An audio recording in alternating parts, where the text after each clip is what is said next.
और इस वक्त राष्ट्रपति प्रणब मुखर्जी राष्ट्र के नाम संदेश दे रहे हैं। And the political parties for the trust and confidence they reposed in me. I am humbled by their kindness and affection. I have received much more from the country than I have given. For that, I will remain ever indebted to the people of India. I congratulate and extend a warm welcome to Sri Ramnath Kovind, the President-to-be, and wish him success and happiness in the years to come. Fellow citizens, our founding fathers, with the adoption of Constitution, set in motion powerful forces that liberated us from the stranglehold of inequity in gender, caste, and community, along with other fetters that had tied us for too long. It inspired a social and cultural evolution which put Indian society on the track to modernity. A modern nation is built on some essential fundamentals: democracy or equal rights for every citizen, secularism or equal freedom to every faith, equality of every region, and economic equity. For development to be real, the poorest of the land must feel that they are a part of the nation's narratives. Fellow citizens, 5 years ago, when I took the oath of office of the President of the Republic, I promised to preserve, protect, and defend our Constitution, not just in word, but also in spirit. Each day of these 5 years, I was conscious of my responsibility. I learned from my travels across the length and breadth of the country. I learned from my conversations with young and bright minds in college and universities, scientists, innovators, scholars, jurists, authors, artists, and leaders from across the spectrum. These interactions kept me focused and inspired. I strove hard.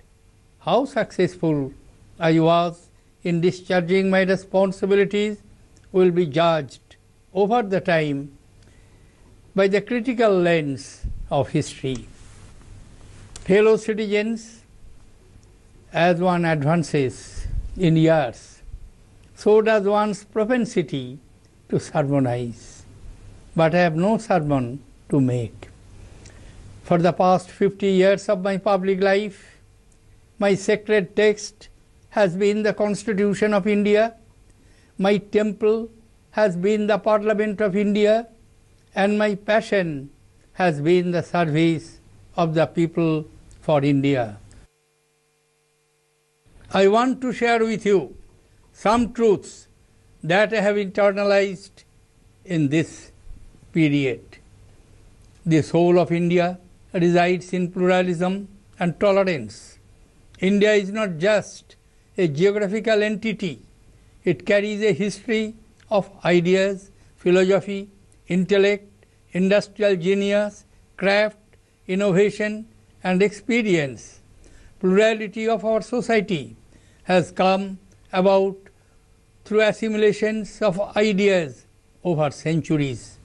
The multiplicity in culture, faith, and language is what makes India special. We derive our strength from tolerance. It has been part of our collective consciousness for centuries.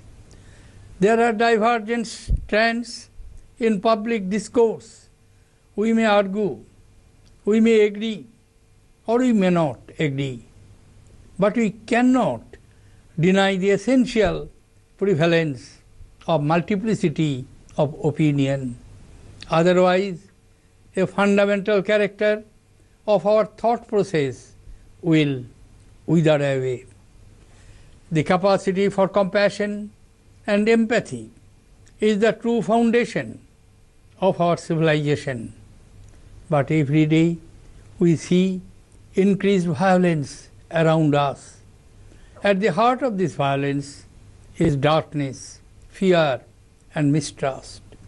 We must free our public discourse from all forms of violence, physical as well as verbal. Only a non-violent society can ensure the participation of all sections of the people, especially the marginalized and the dispossessed, in the democratic process. Power of non-violence has to be resurrected to build a compassionate and caring society. Protection of the environment is essential for our survival. Nature has been kind to us in its bounty, but when greed exceeds need, nature lets loose its fury. We often see some parts of India affected by devastating floods, while others reel under severe drought. Climate change has put farming sector under tremendous stress. Scientists and technologists have to work with millions of farmers and workers to revive the health of our soil, arrest the decline in water table, and restore the ecological balance. We all have to act together now, for the future may not give us another chance.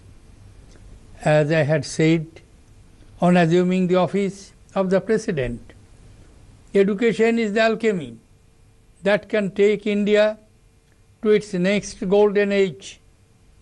A reordering of society is possible through the transformative power of education. For that, we have to upgrade our higher institutions of learning to world-class levels. Our education system must accept disruption as a norm and prepare our students to manage and build upon the disruptions. Our universities should not be a place for note memorizing, but an assembly of inquisitive minds. Creative thinking, innovative and scientific temper have to be promoted in our institutions of higher learning. It calls for application of logic through discussion, argument and analysis. These qualities have to be cultivated and autonomy of mind has to be encouraged. For us, creation an inclusive society has to be an article of faith. Gandhiji saw India as an inclusive nation where every section of our population lived in equality and enjoyed equal opportunity. He wanted our people to move forward unitedly in ever-widening thought and action. Financial inclusion is at the core of an equitable society. We must empower the poorest of the poor and ensure that the fruits of our policies reach the last person in the line. To lead healthy, happy and productive lives is the basic right of our citizens. Happiness is fundamental to the human experience of life. Happiness is equally the outcome of economic and non-economic parameters. The quest for happiness is closely tied to the quest for sustainable development, which is the combination of human well-being, social inclusion, and environmental stability. Eradication of poverty would provide a strong boost to happiness. A sustainable environment would prevent damage to the planetary resources Social inclusion would ensure access to the fruits of progress to all. Good governance would provide the ability to people to shape their own lives through transparent, accountable, and participatory political institutions. Fellow citizens, during my 5 years in Rashtrapati Bhavan, we tried to build a human and happy township.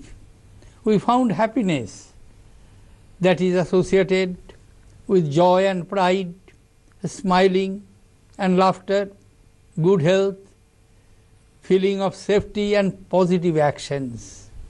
We learned to wear a smile always, to laugh at life, to connect with nature and get involved with the community. And then we extended our experience to a few villages in the neighborhood. The journey continues. Fellow citizens, as I get ready to leave, let me repeat what I said in my first address to the nation on the eve of Independence Day 2012. Words cannot adequately express my gratitude to the people and their representatives for the honor of this high office, even as I am deeply conscious of the fact that the highest honor in our democracy does not lie in any office, but in being a citizen of India, our motherland. We are all equal children before our mother, and India asks each one of us, in whatever role we play in the complex drama of nation building, to do our duty with integrity, commitment, and unflinching loyalty to the values enshrined in our Constitution. When I speak to you tomorrow, it will not be as the President, but as a citizen, a pilgrim like all of you in India's onward march towards glory. Thank you. Jai Hind. तो राष्ट्रपति प्रणब मुखर्जी को आपने सुना। राष्ट्रपति प्रणब मुखर्जी ने